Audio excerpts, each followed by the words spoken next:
Hello my champions, and today we are stepping into the level of question asked in the prestigious Madras School of Economics Integrated MA entrance. Now why this is so much important? This examination is not about just formulas. It's about thinking smartly under the pressure, and today's question is a perfect example of combinatorics and the number sense. And yes, we are launching our special crash course exactly designed for the Madras School of Economics Integrated MA Economics examination. So if you are targeting this entrance examination and you want to achieve it, you can join our crash course today. Okay, now let's come to the question. Question says, how many natural numbers less than 10 to the power 8 are there whose sum of digits equals 7? Okay, this is a cute question.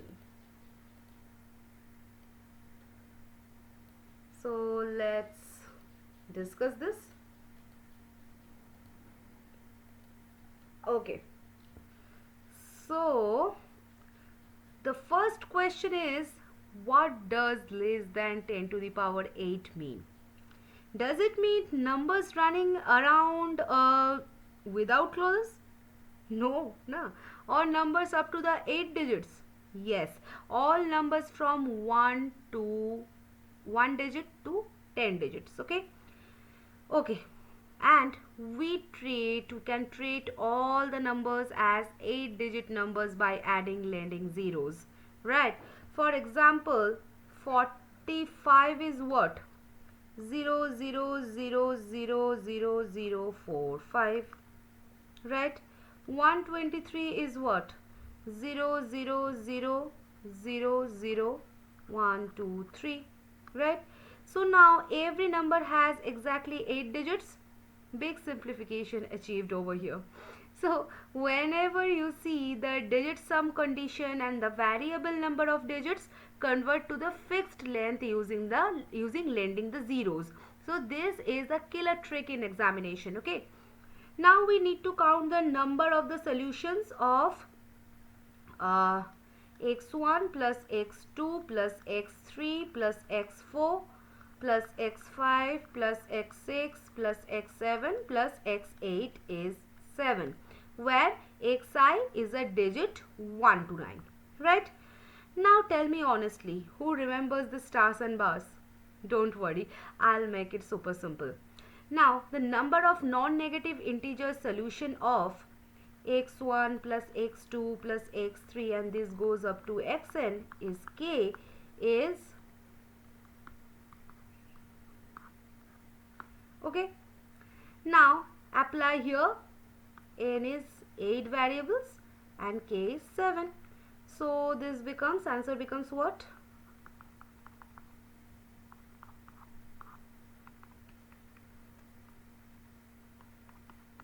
Right? Now wait, important observation, digits can go only up to 9. So should we worry? No, because the total sum is only 7. So no digit can exceed 7 anyway. So constraint automatically satisfied. Okay. Now this is 3432. Okay. Okay. So the total numbers will be what? 3432.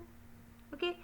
Now if examiner wanted to trap you, they would say sum is not 20. Then digit limit matters. Okay. But here sum is 7. So small value. So safe to ignore the upper bound. Okay. So whenever you see the questions like sum of digits is constant and the number limit like 10 to the power n, always think convert to the fixed digits, then use the stars and bars, then check the upper bound condition and it is done. Okay. So think of this like distributing 7 chocolates among 8 kids. Some kids can get 0, right? Now how many ways? Same question. Okay. So today you learned how to convert the variable length to fixed, how to apply the stars and bars, how to avoid the unnecessary complications, and how to think like an MSc level student. And trust me, in our crash course at Dr. Saurav's classes, we are going to master this trick so well. Okay, so that question will start getting scared of you. So we will meet at the next session with a new question of Madras School of Economics Integrated MA Economics Entrance Examination. Okay, so don't miss that out. It will be very, very, very beneficial for you if you are targeting this integrated MA Economics course.